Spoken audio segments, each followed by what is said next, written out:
What would you tell somebody who feels that sense of knowing that they have something to contribute to the shared collective images that we're creating Mm, because of all the limited beliefs, all of the conditioning, all of the trauma that we've experienced? And it's not your fault if you didn't inherit confidence about expressing creatively. Like, that was done to you. What would mm. you tell that person who's on this path right now about how to, I don't want to say wrangle it, but it's almost like you've got this Mustang inside of you and you've got to wait until it opens before you can let it out. Otherwise something will get damaged.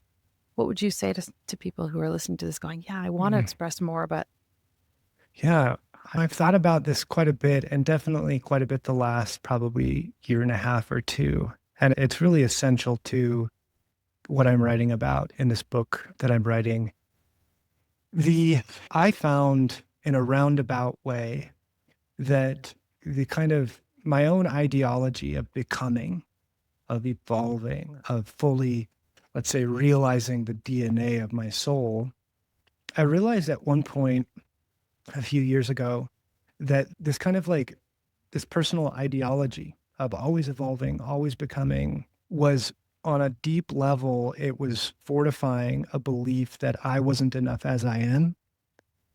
And I would wonder, why can I slip into these almost like supernatural states where Leo is just on fire? Like I'm in flow for like sometimes 3 weeks at a time. It's like, why? I literally feel like I'm in a river and there's almost no friction. It's just like in life. It's just, and what I've come to see is that those moments have always been moments when I'm not living in the past or the future. I'm like mm, fully planted in the moment.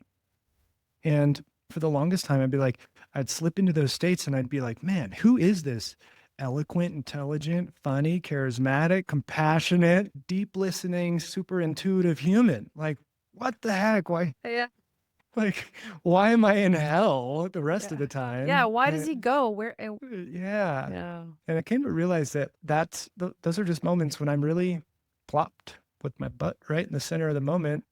And so it's become, and now particularly with the rise of, I call it collective intelligence as opposed to artificial intelligence, but with the rise of these amplifying exponential technologies that are essentially taking the doing out of our human Mhm. doingness, I see we're left in a position where we really, for the first time, get to step into our human beingness, but not only for our own, let's say, spirituality or a sense of a life fully lived, but I see these as kind of survival skills for the future in a way. We already have models that have higher IQs than the smartest humans. So we're pretty soon IQ's really not going to mean a whole lot because you won't need an IQ. You'll need what I playfully call like a PQ, like a presence quotient.